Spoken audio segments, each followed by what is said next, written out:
Baltimore, AP, the Miami Dolphins hope a quarterback change won't blunt the momentum they've gathered from a 3-game winning streak. Matt Moore makes his first start of the season Thursday night against the Baltimore Ravens, who have quarterback issues of a different kind.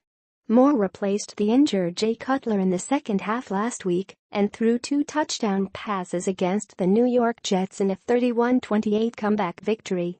Cutler remains sidelined with cracked ribs, so Miami, 4-2, will go with the 33-year-old Moore in this AFC matchup. He's going to take some chances. He's going to get that ball out quick, Miami offensive coordinator Clyde Christensen said of Moore. He has a little gunslinger to him.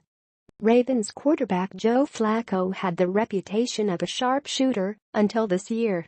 In his 10th season as Baltimore starter, the former Super Bowl MVP has thrown 8 interceptions compared to only 5 touchdowns as part of the NFL's 32nd ranked passing attack. In his defense, Flacco has been operating behind an injury-riddled offensive line and with a receiving group that last week at Minnesota was without injured starters Jeremy McLin, Mike Wallace and Breshad Perryman. There's been a lot of adversity, Coach John Harbaugh said. There are going to be a lot of good times ahead for Joe Flacco. Stick with him. It's going to be fun to watch. The Ravens, 3-4, have lost 4 of 5, including their past 2 at home. The bottom line is we just have to win football games, Flacco said. At this point, it doesn't matter where it is. Flacco acknowledged that his inconsistency has put the Ravens in a must-win situation.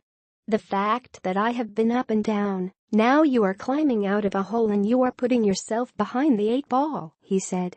Some things to know about the Dolphins-Ravens game. Comparing QBs, a debate is already brewing as to who should start when Cutler is healthy.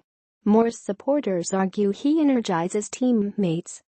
He probably wears it on his sleeve a little bit more, Christensen said.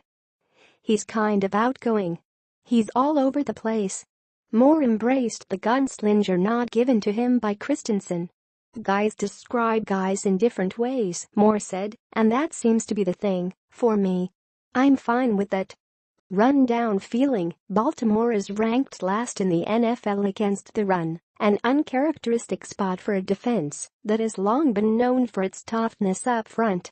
The Ravens have allowed the opposition to eclipse 100 yards rushing in 5 straight games.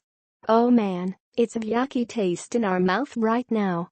All hands are on deck, cornerback Brandon Carr said. All 11 guys, back end and the front 7, of course, we're going to iron this thing out. Maybe it happens against Miami, the only NFL team without a rushing touchdown this season. Versatile lineman, Dolphins reserve offensive lineman Jesse Davis is liable to line up anywhere against the Ravens. Davis won praise replacing injured left tackle Laramie Tunsil last week. With the status of Tunsil, knee, and guard Anthony Steen, foot, ruled out, Davis is likely to replace either of them and make his first career start. In addition, Davis played defense last week in a goal line situation. Defensive coordinator Matt Burke joked he borrowed the 321-pounder after head coach Adam Gass used linebacker Ray Maluga for one play at fullback. I figured if Adam was going to steal Ray, then I get one of his, Burke said. Familiar foe, the Ravens and Dolphins are in different divisions, yet this is the 5th straight season they've met. Baltimore has won 5 of the past 6 in the series, including a 27-9 win in the 2009 playoffs. Coach Harbaugh does a great job, Gass said. The way he tries to build a team, personnel-wise, it's always going to be a little bit different because over time, things change. But you can see the same personality traits in certain aspects of their game. Close calls, Miami has won 12 straight games decided by 7 points or fewer. That streak was lengthened the past 2 weeks when the Dolphins rallied from a 17-point deficit at Atlanta and with their comeback from 14 points down against the Jets. I think a lot of it has to do with probably more of the personality of the players more than anything, Gass said. Guys around here just seem to embrace it more than worry about failing.